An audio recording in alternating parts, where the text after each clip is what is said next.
Trading అంటే అసలేంటి? 1 మినిట్‌లో ఫుల్ క్లారిటీ ఇస్తా. స్టాక్ మార్కెట్‌లో ట్రేడింగ్ అంటే చాలా ఫాస్ట్‌గా ప్రాఫిట్స్ తెచ్చుకోవడం. ట్రేడింగ్‌ని సెలెక్ట్ చేసుకోవాలి అంటే 3 మెయిన్ మార్కెట్స్ ఉంటాయి. First stock market, second crypto market, third forex market. ట్రేడింగ్‌లో మెయిన్ ఐడియా ఏంటంటే స్టాక్‌ని షార్ట్ టర్మ్‌కి కొని ప్రైస్ పెరిగినప్పుడు సేల్ చేయడం. But it's not easy. బ్లైండ్‌గా ట్రేడ్ చేయడం అంటే గ్యాంబ్లింగ్ లాగా ఉంటది.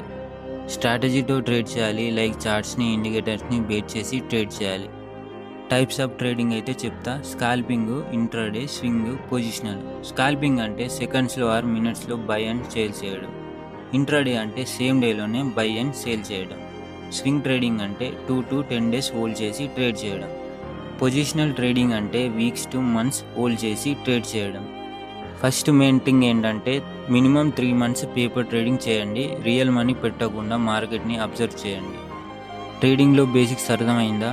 If you are interested ready అని కామెంట్ చేయండి.